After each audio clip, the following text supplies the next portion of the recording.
Couple minutes. We're just waiting a couple minutes as people log on here. Thank you for your patience.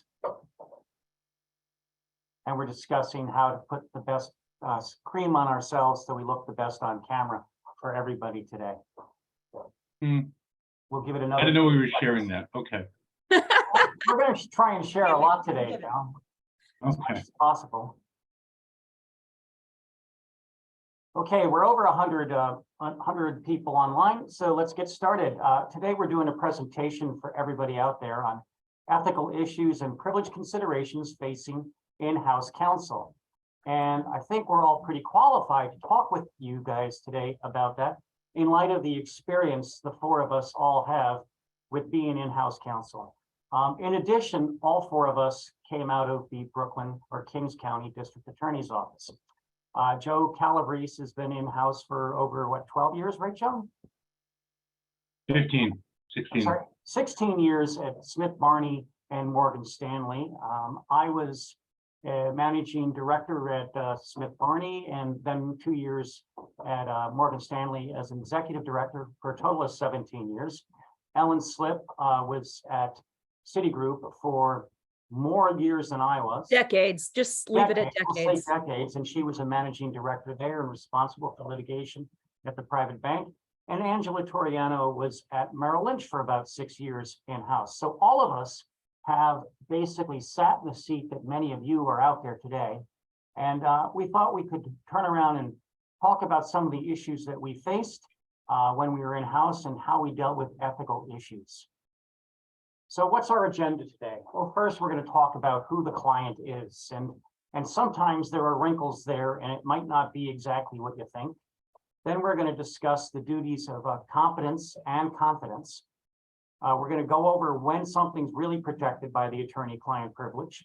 You'll see that just putting your name or an attorney's name on it might not do it, and address potential conflicts of interest. So let's get started. First off, who's the client? You got to remember, and I think it's very important, that all of the model rules of ethics apply to you when you're working as in-house counsel. And the definition under the rules of what a law firm is really applies to the organizations that all of us worked in when we were in-house and that many of you work in today. You know, it isn't an association that's authorized to practice law. The general counsel's office that many of you all work for or in are all authorized to practice law. And you've got to realize, and I think it's most important, is that your client isn't necessarily a business person. It's the unit, it's the organization, it's the entity that you work for. And that often, I think, becomes a bit of an internal struggle as you're practicing law because of the personal relationships that you develop with various people around you at the firm. So rule number one, your client is your employer, okay? And that's something that's got to be emphasized and reminded time and time again. It's not your favorite manager. It's not even a business line or business people in the line per se. It's the organization. And when we deal with that, we've got to think about some of the rules that are applicable to you serving your client, okay?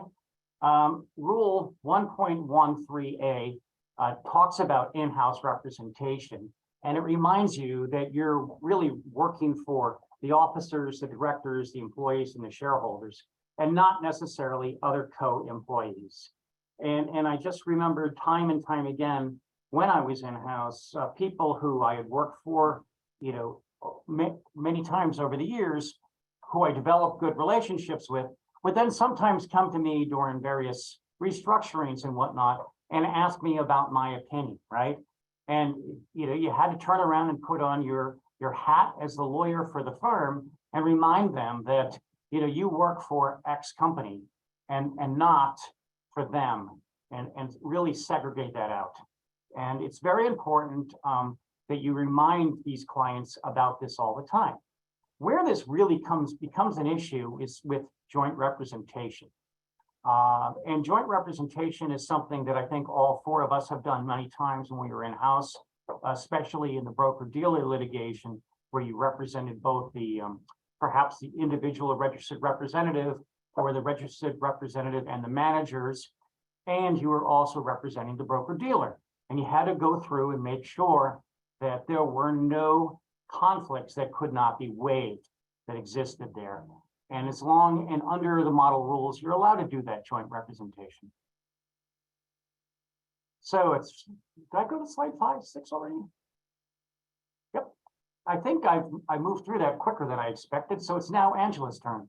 Thank you, Sean. I am going to be discussing some examples of when lawyers are subject to discipline, including malpractice for ethical lapses. Before I do, I just wanted to add in that prior to Merrill Lynch, I also worked in-house at Oppenheimer, so I don't want to leave out one of our favorite clients. So Oppenheimer, then Merrill Lynch.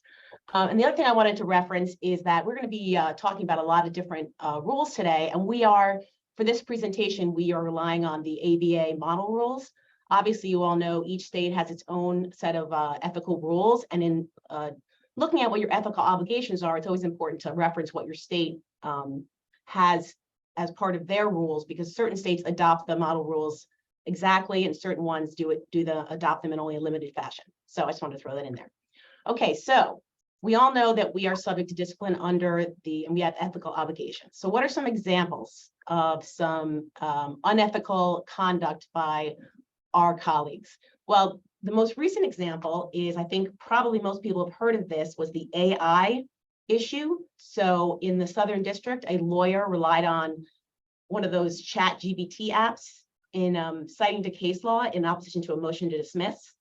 And as you can imagine, the judge was none too happy, and actually by order to show cause, asked the lawyer to appear and tell the judge why he shouldn't be sanctioned. And basically, if you read the decision, the lawyer just said, listen, the first time, he was like a mea culpa. First time I used AI, didn't realize you'd get false results. Sorry about that. So pretty crazy that a lawyer would rely on AI without verifying the results, but that's what happened. And we just found out recently that the judge imposed a $5,000 fine.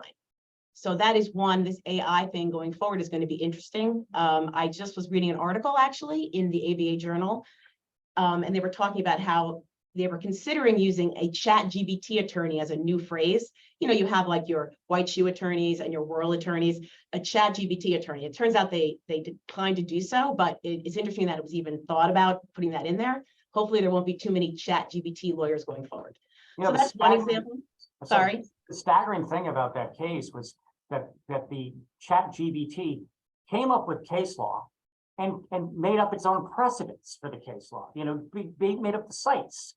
So, you know, which didn't save for what, you know, it didn't even exist, and nobody went and looked at them. Right. It's safe to say that, you know, AI is a good tool, but it should be used as sort of like, okay, let me see what AI has to say, and then it kind of use that as a springboard for other research. Do you guys think $5,000 was an adequate, too much or too little? I think it sends a message. Okay, so another example, and we're going to be talking about this a lot today, as in-house lawyers face often, is the ethics of dual representation. Can, in fact, you represent both the individual employee or broker and the firm? And if you do so when it's not appropriate, it could be an ethics violation. And we're going to be talking about a little bit more about that as we go forward today. And something else, Sean referenced it before, if there is a conflict, you can always waive that conflict. But in order for the client to waive the conflict, you have to advise them that there is a potential, or there could be a potential conflict in the representation. And if you don't do so, that could be a big problem.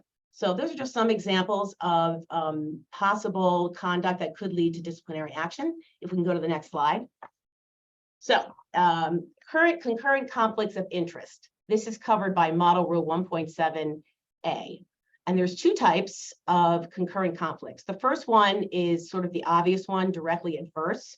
So essentially, this is why when you retain outside counsel, they would run a conflict check.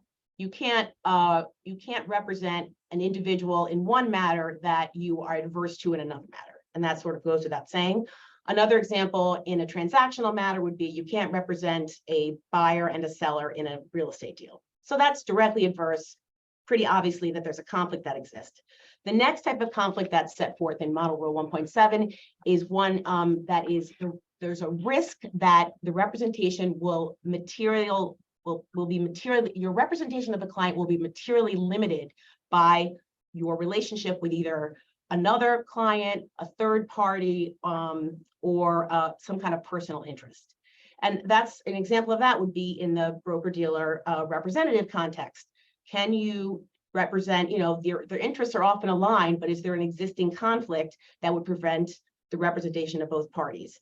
An example I have for that would be, I had a case once where the broker late night wrote an email, and it was a sales practice arbitration, and the broker late night, seemingly after one too many cocktails, wrote an email to the customer where he sort of arguably admitted wrongdoing, and then arguably sort of threw the firm under the bus. There was different ways to interpret it, but the in-house attorney thought it was better to hire outside counsel to represent the broker to defend him specifically into what he said in this email, so that it wouldn't in any way compromise his defense of the broker-dealer that he worked for. So those are two examples of concurrent conflicts. If we can go to the next Angela, slide. was that after the Bressler holiday cocktail party? It was not, but next slide. Okay. All right. So if there is a conflict, you can still proceed to represent but one or more clients if the following conditions are met. So if the lawyer can competently and diligently represent each client, and if you look at the rules, and when you're looking at the rules, I do recommend to look at the comment section, because the rules are the rules. And then there's always a comment section. And in the comment section, the ABA or the state will give you examples of sort of what you can and can't do. So what the verbiage they use a lot in the rules is loyalty and independent judgment. Can you maintain your loyalty and independent judgment in representing both one or more clients? If the conflict is not prohibited by law, and this is something that's mostly in the criminal context from what I've seen. So for example, former prosecutors are prohibited from consulting with the defense in a matter which they personally were involved in as a prosecutor. Kind of makes sense. I also know there's some federal laws out there that prevent representation of two defendants in a capital case.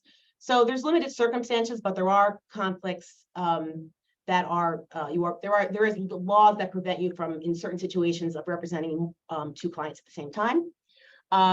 Obviously, no claims against each other in the same litigation. You can't represent both sides. And to the extent that there is a conflict, as I discussed or referenced earlier, you always have to get informed consent by each client in writing.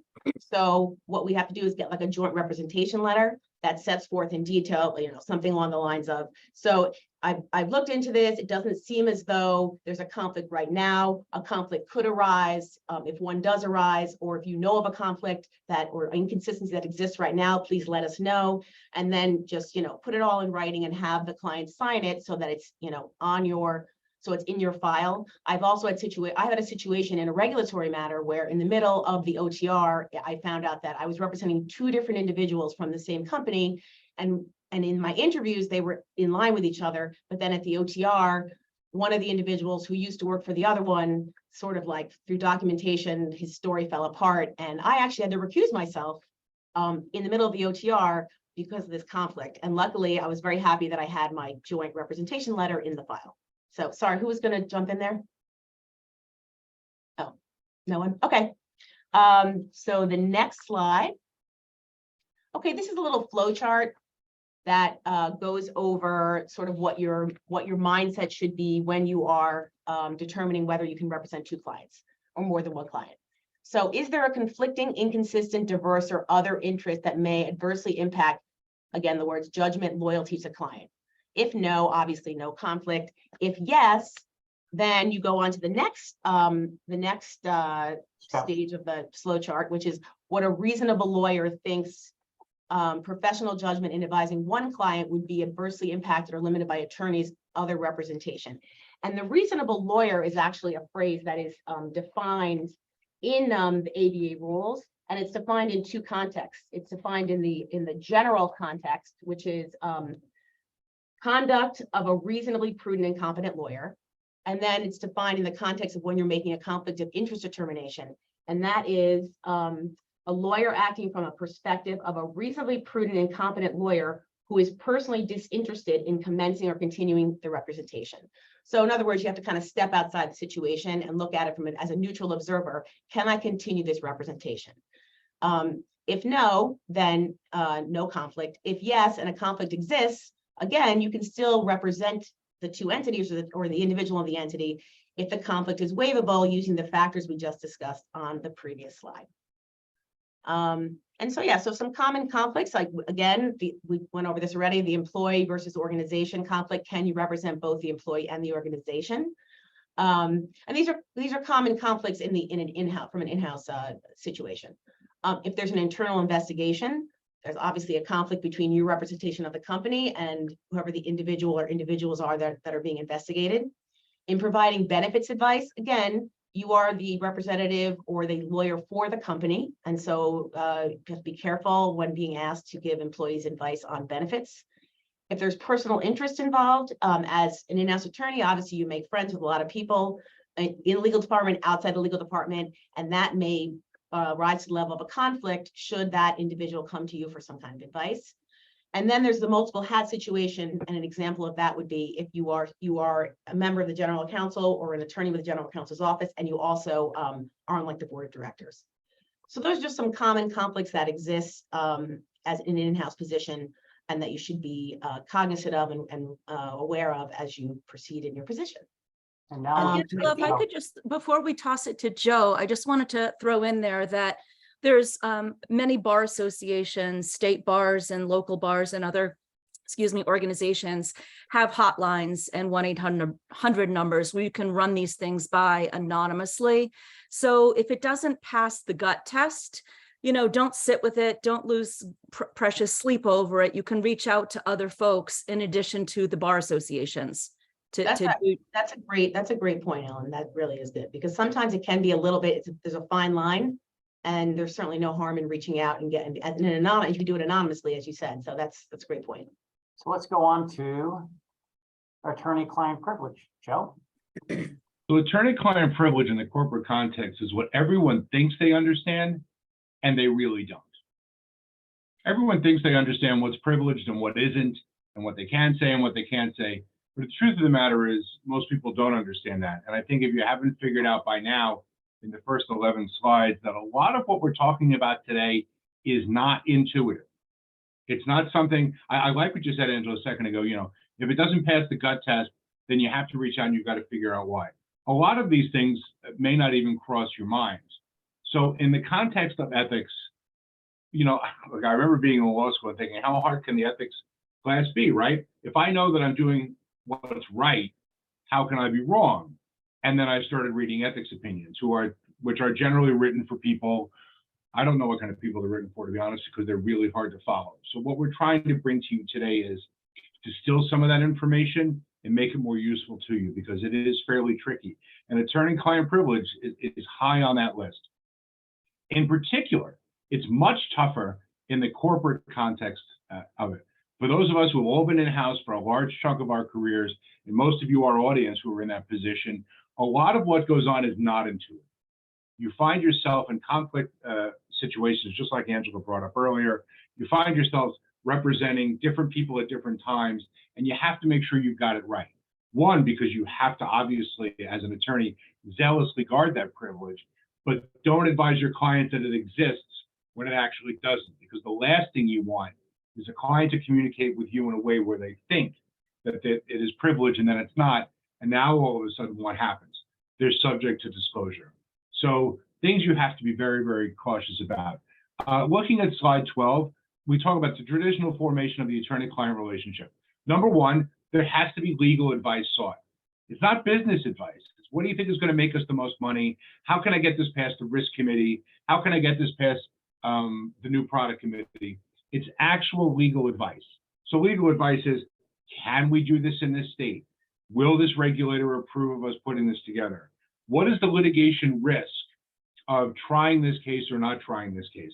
What is the litigation risk of settling this at such a high level that we might get the attention of the regulators?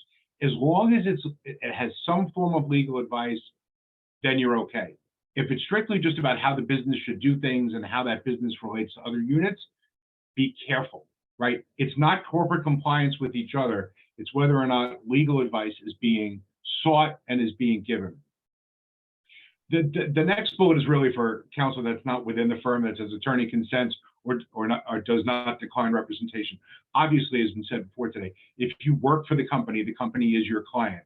I don't think you get the opportunity to say, I don't think I get to represent you on this today, because that will wind up you leading, working somewhere else.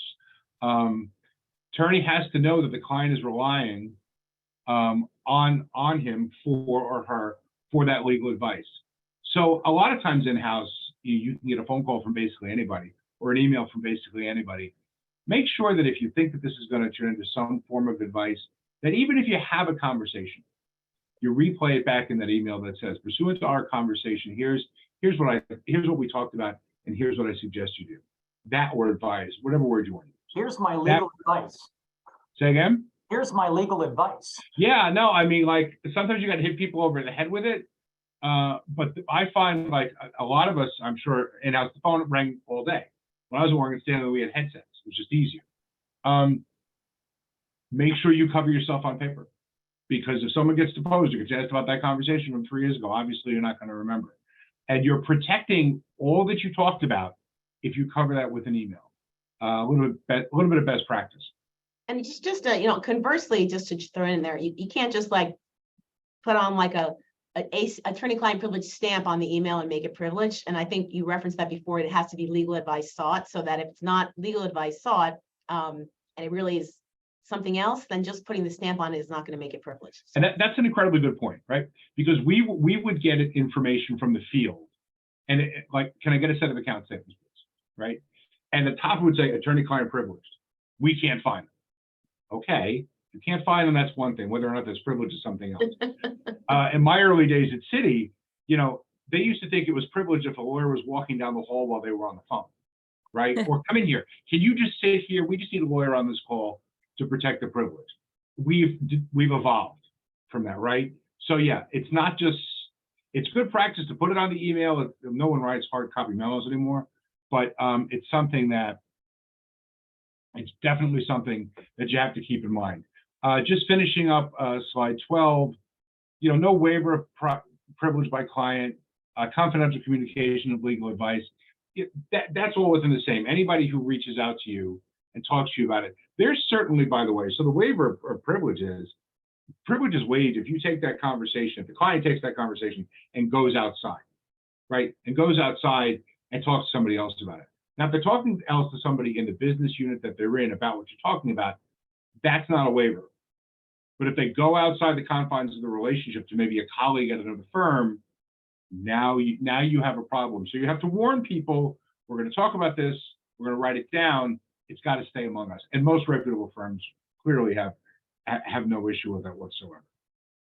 All right, so let's talk about Model Rule 1.13F. Angela mentioned earlier that different states have different rules. We have, obviously, New York, we look at our own rules. We look at the American Bar Association rules, and in New York, most of it's case law. If you follow the model rules, depending on what state you're in, you're also basically following what most states do. Most states will follow the modern rules. Who owns the privilege? Critical conversation. Ownership of the privilege is contingent on the facts and the circumstances. It's like we didn't really need to actually type that, right? That's just common sense. But it is incumbent upon you as an in-house attorney to explain who the client is and whether or not when they have either actual knowledge of the events you're talking about or reasonably should know the interest of the constituent, that's the firm, and the organization are adverse. Where do we see this all the time? We see this in the broker-dealer context when you're doing an investigation or you're responding to, or you're defending an arbitration or a state or a federal court litigation, and now you represent the broker, for lack of a better phrase, right? And the bank itself. Everyone has to know what those interests are. And the bottom line at the end of the day, I think Angela said this earlier, if it wasn't Sean, I apologize if it was, the firm owns the privilege.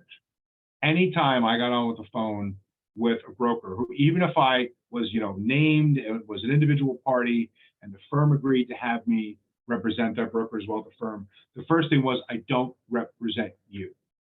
Everything you tell me, everything goes back to the firm. It doesn't go outside of the firm. So when I say I don't represent you, I take that back. Everything we say is privileged, but it's limited. I'm not, if we have a conversation about what happened, I'm not going to tell the other lawyer, I'm not going to tell FINRA, I'm not going to tell the regulators, but I am going to tell your employer. In fact, you can, and I say this, you can expect that every conversation that we have, I am going to review with the firm and with your supervision. And you have to be black and white about that. So let's pop over to 14, please. And then model rule 4.3, unrepresented persons who misunderstand the attorney's role. Perfect example, you're doing an internal investigation and you're not representing an employee. You're simply asking that person questions about what happened. They might be a former employee that you're talking to. You have to be very clear with them that you represent the organization and that if there's any misunderstanding about that, you have to be clear about it. But in those conversations, if you're talking to somebody where there is no privilege, you have to be very careful about being given legal advice. How many of us have had a conversation with a witness, either in an internal investigation or some type of litigation, where they will say to you, okay, well, what do you think I should do? Well, if there's no privilege between the two of you because you don't represent them, you can't give them legal advice. Because the minute you give them legal advice, even though it doesn't invent the privilege, it gives an appearance, right? And we all know in the law, any appearance of anything is sometimes construed as what it is. You have to be very clear to inform unrepresented persons that they have to get separate counsel if they have actual or reasonable belief that they know something that's adverse to what's going on with your investigation, or you reasonably believe that the interests of both the company that you're representing and them could diverge. You have an obligation to tell them to seek separate counsel. When we would settle with pro se, either claimants or pro se litigants, we put in the cover letter, please take this to an attorney and have them evaluate. Because we're not giving you legal advice. We're not giving you tax advice. We're not suggesting there's a legal reason why you should do this. And especially with pro se clients, which are tougher than all that we deal with, we had to make sure. So we would always say, we would put it in the letter, sometimes even put it in the agreement. And the agreement would say, I have sought separate counsel who's reviewed this for me. So that's the beginning of this. I think we're going to move on a little bit further, but I'm done with 14 for the time being. Thanks. Hello, Ellen. It's your turn. Hey, thank you very much. So I think most people know on this phone call that we all have experience at the DA's office. So we were used to doing different sort of Miranda warnings, equally as important, a little more draconian. And just sort of context, you know, this is sometimes the very first conversation you're going to have with a potential witness in a matter. So, you know, you've been assigned either a FINRA arbitration, a regulatory investigation, or an ethics hotline whistleblower complaint. And your immediate need is to gather information so that you can respond appropriately and to whatever the constituents are who are going to be on the receiving end of whatever you draft. So this is, you know, a very awkward way to start a conversation with somebody that you need information from. All right, so you're going to be sitting down with them either in a conference room in your office or on a telephone call, and you're going to be telling them, look, I'm the attorney for the firm. I don't represent you individually. This is an interview that's necessary to gather advice and to respond to whatever caused the conversation to be having. You also might be telling this person some bad news. You know, they're being sued by, you know, the widow Moskowitz, who wants to sue them for $1 million. And as a result, they're going to be tagged on their otherwise pristine U4. So there's a whole lot of awkwardness with these initial conversations. I do think, and I am sure most people on this conference call would agree, that it's really important to develop a relationship and trust, and that you're going to get the most information on that initial telephone call when, you know, the person that you're gathering information from has that sort of deer in the headlights look. You know, time heals all wounds, and you need to gather as much information from that person as possible. But the Upjohn warnings are there for a reason. They're to protect the organization. They're there to protect your license to practice law. So you do need to make sure you are hitting all the highlights and make sure that the person you're having this conversation with completely understands that this is the organization's privilege, much like what Joe just talked to, and that you may have to eventually have that privilege waived and share whatever information was gleaned to whatever the third party audience is that's causing you to have this conversation. So on slide 16, I'm going to skirt through it because I noticed we're only halfway through and I want to make sure everyone has their due here. There are consequences that could happen if the person that you're talking to is not being honest and forthright. The Ring case is really not a securities arbitration or litigation case.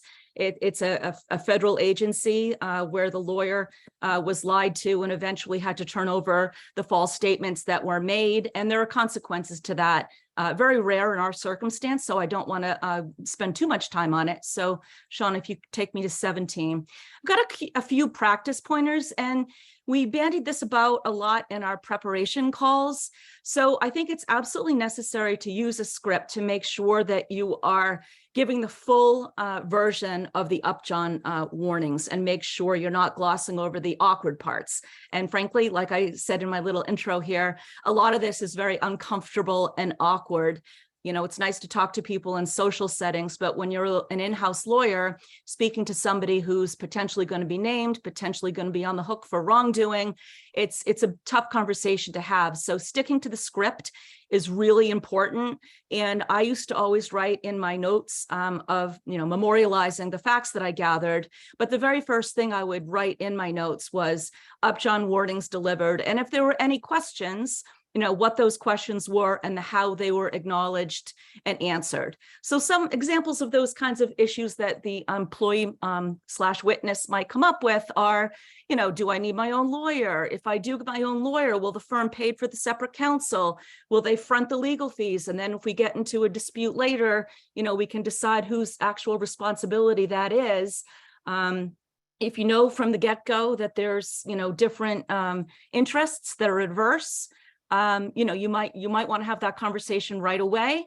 We also talked about, whether or not the papering of the Upjohn warnings needs to be more fulsome, whether it's, going to add it to the handbooks or policies or the onboarding process, et cetera. But I think the best practice that we all on this panel discussed was absolutely 100% making a note in your interview file that you delivered the Upjohn warnings and any back and forth that occurred over that. Okay, so it's time for the code, and the very first code for today is happy. I hope you're all happy listening to this right now. As we go on next to talk about, I got to click the slide, corporate counsel and attorney work product. And this is rather important that we think, because across the board we've all dealt with, and Joe made a mention that years ago if somebody was walking in the hallway with a lawyer, it was somehow protected by attorney work product, and that really isn't necessarily the case. And you need to really be asking yourself the question, are you providing legal advice here? That's what makes something work product. Are you when you take notes in an interview, that's part of the work product, okay? But if you are merely tagged on a piece of paper and you're not involved in any way, it gets a lot more murkier, and it's something that may come up in discovery disputes. So, as you know, the work product doctrine protects the attorney's mental impressions from disclosure. It protects the work that's being done from disclosure, but there's got to be that work done, and you've got to document how it contains your mental impressions. What was the document made for? Is it in response to litigation? Is it anticipation of litigation? Is it giving advice of a potential deal? Is it reviewing the law and a contract and making a determination about what's out there? Those are all the considerations that go into whether or not something's really attorney work product. And one of the things that we were thinking about in putting this together is situations where, as you're in-house, you are clearly in the general counsel's office providing legal work, but you've got some sort of business role too. Okay, and your business role is really not your legal role, and you need to be mindful of the fact that people may be able to pierce the attorney work product doctrine if your communications are clearly related to the business side of things and you are not involved in providing legal advice. And that's an important consideration I think people need to have and need to make sure their communications with their clients are drafted in such a way that it's clear you're providing legal advice, so it's protected. And we move on now to slide 20, which is Angela. Oh, that is me. Okay, so up the ladder reporting. This is this is model rule 1.13, and what this actually is entitled is is organization as client. So it is directly applicable to in-house lawyers because the organization is in fact your client, as we discussed.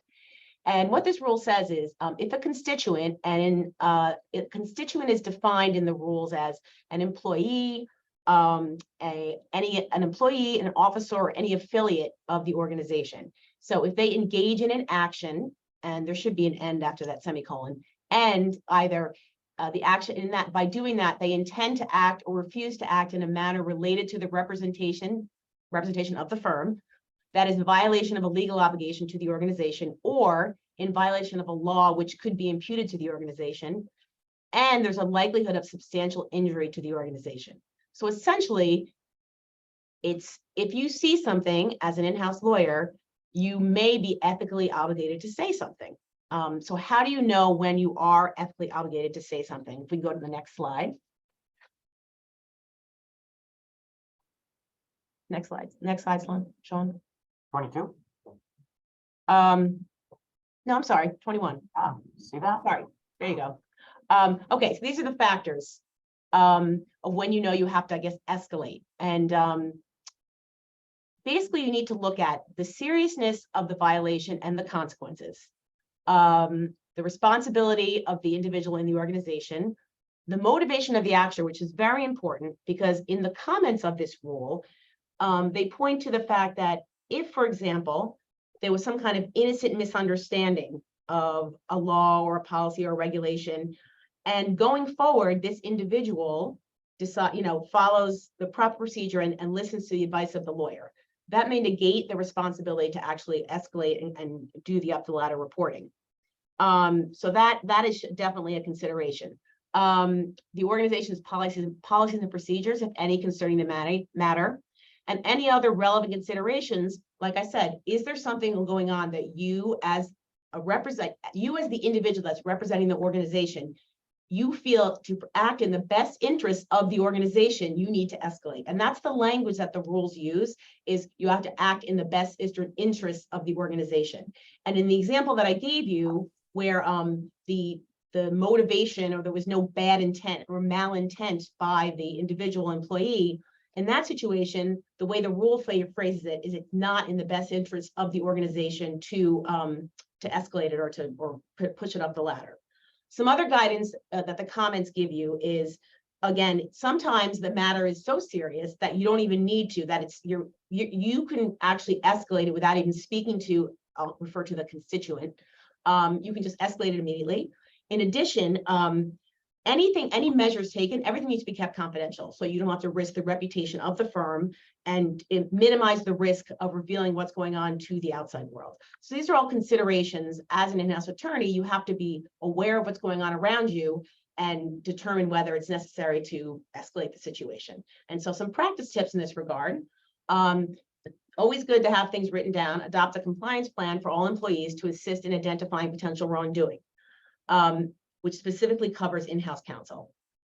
Procedures for anonymous reporting. Anonymous reporting is a great thing because, as we discussed before, sometimes with conflicts, right? You have personal conflicts, you have colleagues that you see something going on, then maybe you don't feel comfortable escalating it, but it's your ethical obligation to do so. So if you have a procedure for anonymous reporting, helpful. And then always consider notifying outside corporate counsel to assist you in navigating the situation. And that's another helpful practice tip. And these are all things you need to keep in mind as an in-house attorney. Again, always focusing on the fact that the organization is your client. We're about to go to protecting privileged communications, but we did have one question out there about best ways of giving up, John. And if anybody wants to chime in on that quickly before we go to Joe. Alan? Yeah, I mean, I think the point that I made is that it is a very awkward but necessary conversation. And, you know, however you can soft touch it, so to speak, and let the person know that at least as of that moment, you know, your interests are aligned because you need the information to help them, you know, clear their name, you know, get a dismissal in the arbitration, whatever it is. And to have an open, honest, two-way flow of information will benefit everybody. But I sent the questioner a separate text, and I'm happy to discuss that with him after the call. I just want to make sure we get through the materials. Joe, why don't you talk about what we had on that slide? Protecting privileged communications. Yep. So we spent all that time a few minutes ago talking about what's privileged, and now we're going to make sure that that you keep that information internally, right? That it doesn't get out. This is really very basic stuff that doesn't require a lot of time. Obviously, your firm's going to have protocols for designating different types of communications. Attorney-client communication and confidential or highly confidential are different. Confidential means you can't push it around the firm. It doesn't necessarily make it privileged. And now you've moved the slide. There we go. I thought you were playing with me there, right? Highly confidential is the same way. I have clients where I get emails that say, do not forward, right? Don't forward this invitation. Don't forward this information. That's all internal. If you want something privileged, best practice, put on the top of it, privileged attorney-client communication. If you get it from the client, the business unit, and they don't do it, return it with that badge on it. Designating titles for personnel so that we know who's talking to who is very important. I was at a firm where Esquire was not at the end of my name.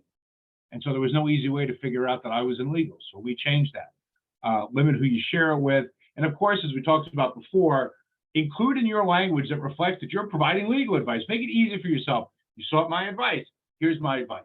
That way, everyone's covered. And finally, perhaps the most important thing you're going to learn today is you should involve outside counsel if it makes it easier for you to understand how to establish that privilege. You're aware of our number.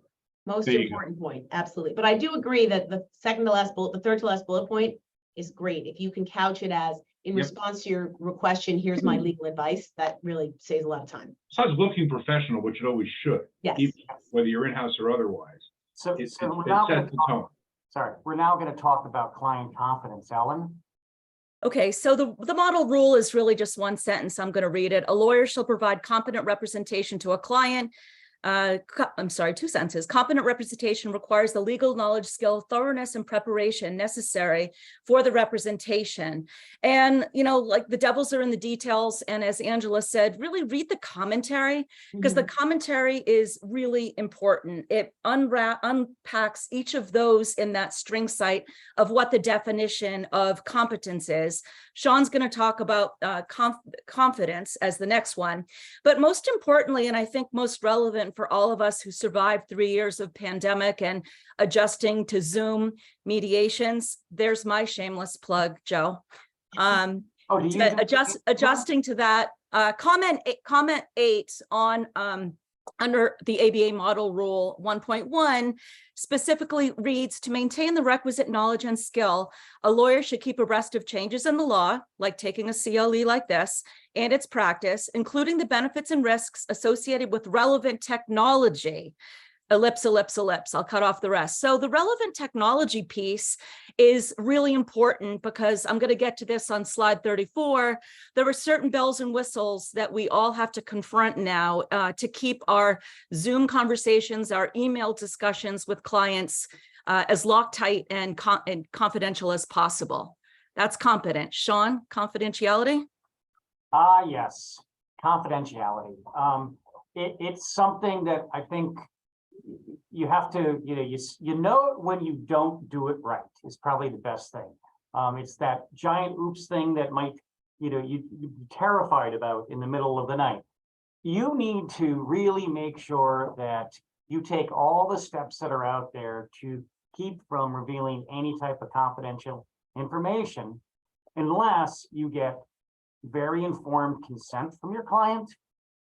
Ideally, that informed consent is going to be in writing, and you're going to make sure the client understands the reasons why you might want to disclose some of that information. It may well be in the context of you doing a mediation with someone like Ellen to try and resolve a case. You might decide you want to turn over some of that information. But then also, you've got some of the other areas that I think are pretty important and you need to remember, and that's the criminal or fraud exception. We've seen some of that stuff in the news, and we've seen in the news lately certain lawyers who have been ordered to testify before various grand juries because of that. So it's your duty to ensure you understand Model Rule 1.6. It's not very complicated. It's about 2 pages long, and it makes sense to take the time to go through that and read it. In keeping things confidential, and this sort of ties into what Ellen was just talking about, it's important to understand where you're practicing law and making sure that somebody else can't eavesdrop on you. Somebody else can't take advantage of the fact that you're working in a hotel room, for example, on the internet at a Marriott, and you're involved in a large case, and that data is not as protected as you might think it is. I mean, a lot of this, I think, goes to the inadvertency of perhaps sending yourself, work to do at home and trying to return it later into your systems. That you just can't do that type of stuff anymore because there are too many people out there who really want to pierce the confidentiality and find out what a whole lot of other people are doing. So you're obligated to take reasonable precautions to prevent information from getting into the hands of unintended recipients. And if you look at some of the opinions that came out, one of the last opinions that came out last year during 2022 had to deal with replying to all. It's very important when you are exchanging information with your client, with your colleagues, that you do not, and you're mindful of replying to all. It's something you need to be aware of because you can really open up the door to breach the confidentiality if you're doing that, especially if your adversary just replies to all to what you just said.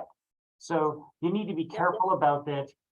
You need to use your firm's precautions in terms of sharing information, making sure you find out what your clients need to protect that information, follow all of those policies and procedures to stay in compliant with what they need and what your own shop needs, to make sure that hackers, malware, and all that other terrible stuff, doesn't get involved with you. And Sean, real quickly, the opinion you're citing is ABA formal opinion, actually, 503.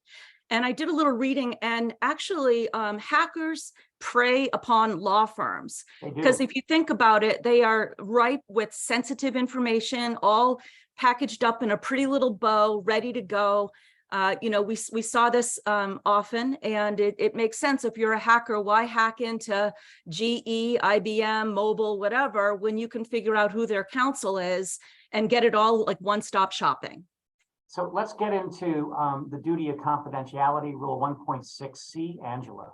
Yeah, so actually building on kind of what Ellen said, and Sean. So Sean talked about reasonable efforts to prevent the inadvertent or unauthorized disclosure of or access to confidential information. So what is reasonableness? Well, it's a factual determination, and you have to look at a variety of factors under the rule. The sensitivity of the information, how sensitive is it? And that is dependent often on what type of information it is. Are you an IP attorney where you're dealing with trade secrets? Talking about hackers. Hackers are specifically or like targeting this type of information. In our industry, in the financial industry, when you're dealing with like might be bank or bank secrecy laws, another regulation that you have to realize makes the information even more sensitive. Or healthcare, you have HIPAA laws. So depending on the sensitivity of the information is how add to the consideration of what is reasonable to protect the information. the likelihood of disclosure if safeguards are not employed, the costs of employing the safeguards, the difficulty, and the extent to which the safeguards adversely affect the lawyer's ability to represent the clients, maybe like an inability to obtain certain information, you redact in a certain manner that they can't read what they're getting. So these are all factors that do determine reasonableness. And the reason why reasonableness is so important is because, we talked a lot, we were mentioned before that we are following the model rules here. Well, when you talk, the model rules also cover the return. So if you're a lawyer and you get information that was inadvertently sent to you, there's rules that dictate what you're supposed to do. And under the model rules and under New York, which follows it, it's not automatic. So if the reasonable steps were not taken to protect the information, it depends. You may or may not have to return it. Whereas New Jersey, for example, their rule, it's rule, I think, 4.4. If information is inadvertently sent to you, they don't look at reasonableness. If it's inadvertently sent to you, you can't read it. You have to notify the sender, and then you have to return the document. So that's an example where two states diverge from the model rules. So I just wanted to just point that out before we move on to the next slide, which I believe is who's our next slide? Oh, that's Joe. Right. Oh. So it's very important that you keep this information that's confidential actually confidential. This whole slide talks about American Bar Association Opinion 477, securing communication of protected client information. You're going to move client information around, right? You're going to wind up sending it out to vendors. You're going to send it out to opposing counsel. It's not something that's, especially in the course of litigation or even in a subpoena response. The rules is as follows. A lawyer generally may transmit information relating to the representation of the client. I think it's fun how they say this, over the internet, without violating the model rules of professional conduct. But you've got to take reasonable efforts to prevent inadvertent or unauthorized access. That's a very simple couple of sentences that we could do for the next 3 hours, right? You have to be very sure that wherever this is going, it's safe. Whatever other party it's going to, whatever vendor it's going to. You have to be aware of things like threat intelligence and understanding the client data storage and transmission protocols. I once worked for a firm where I was in charge of evaluating our vendors. One was a standard P&L vendor, who was a small shop. And when we did the evaluation, he asked us to send all our client information to a Dropbox, that service. And the answer was no. We can't send it to Dropbox. We can't trust that. And that risks our information to third parties. And his answer was, well, I can't afford to do anything different. And our answer was, then you can't afford to do business with us. You have to protect that stuff. 32, please. Sorry. No problem, right? The two worst words you can hear is in-house counsel: data breach. If you've lived through one of these, you know what I'm talking about. Your ethical obligations, once it happens, you can't just say, well, it's too late, it already happened. You have to take and you have to advise your clients to take reasonable actions. And I'm going to need 32 back, please. It's back. Thank you. To make sure that whatever got out there is protected as well as you can, and you can get it back if you can. It's very, very difficult. We could have a whole separate section on data breaches. So I want you to be aware that as long as you've made reasonable efforts to hang on to that information, you're not going to violate Rule 1.6 if you can show that you've taken that. So what does that mean? And most of our larger clients do this already. You've got to have policies and procedures on file that talk about how you protect client data. A lot of times it's by secure transmission. Other times it's by zip files with passwords. There's a million ways to do it. You just got to make sure it's done right. And you got to make sure the people who get it treat it the same way you do. Okay, and then we can hit 33, please. Rounding third, as they say. And finally, virtual practice. We're all doing it. I'm sitting in my office at home. Ellen, unless she's got a very cozy office somewhere, looks like she's at home. If you're practicing virtually, you still have to live by these rules. There still have to be, and 498 talks about this. There still has to be supervision of what goes on, whether that's your admins, your paralegals, everything has to be secure. You have an obligation to secure the hardware that you're working with and the software systems to make sure somebody, I have firms that will not take calls on Zoom. No offense to Zoom. I have different clients. Everyone uses a different method of communicating, just like this. We do a lot of Zoom calls. most of our clients will do things in the most secure way possible. It's important that you know that too. Cloud services that are reputable and should take reasonable steps. I have nothing against Dropbox, right? But the standards that my firm held at the time, that was not high enough. Review meeting platforms and document exchange terms to ensure ethics compliance. Again, coordinate with whomever you're sending this information to make sure that they reach the standards of what your firm requires. And by the way, if you're not sure of that, then you got to find out from your side of the house. Tell me exactly what we can do with this and not. You may not be that technically adept, but you can't assume that what the other guy is doing is right. Don't be embarrassed about asking for that. And that assumes when you're getting discovery from the other side too, when they want to put it up on a Dropbox or something. Right. You know, that's where malware and all sorts of other things can come from. So you need to check on that. And then finally, the easy one is, ensure third-party listening devices are. I once had a pro se client, and this is the last thing I'll say. And my first conversation with him is that please don't be offended.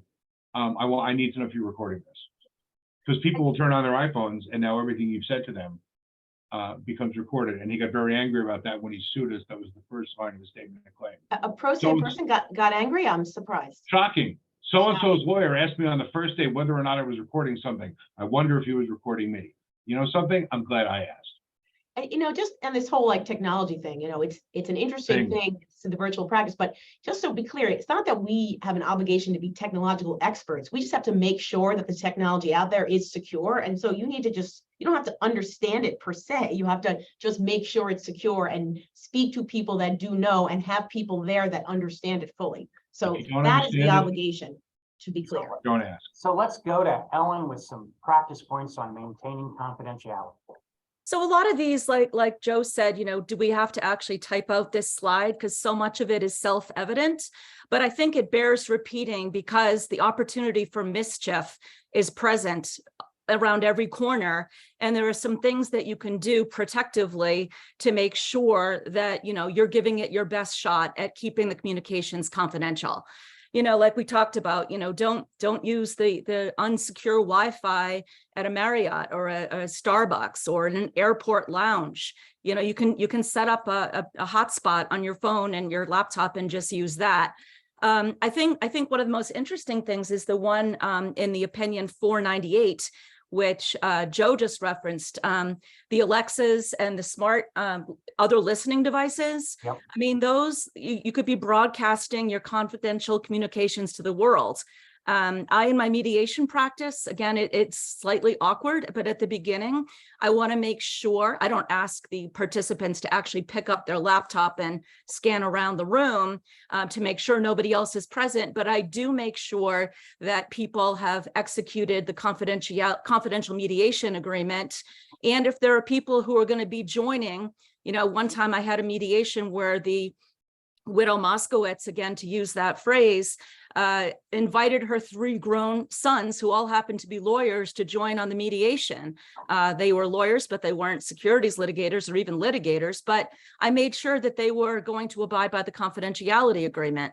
If people walk into an office of a lawyer that's on one of my mediations, I ask them to put their name on the record and identify themselves. But on the technology part, again, with opinion 503, which talks about blind copying and reply all and CCs, that's a really easy thing to try to turn off that switch and make sure, using dual authentication passwords, using strong passwords, don't use password, don't use 1, 2, 3, 4, 5. I mean, don't use e-slip, don't use those obvious passwords. So those are just sort of, some very practical, common sense advice to use to make sure that you are able to maintain privilege. Once you establish it, you get through the awkward upjohn. You don't want some oops by way of a reply all or being sloppy with where you're logging in on your laptop to, undo all the hard work you've done to create the privilege, maintain the privilege, and then have some errant mistake destroy the privilege. Sean? And on that note, it's time to give everybody the second code, which I know you're all waiting for.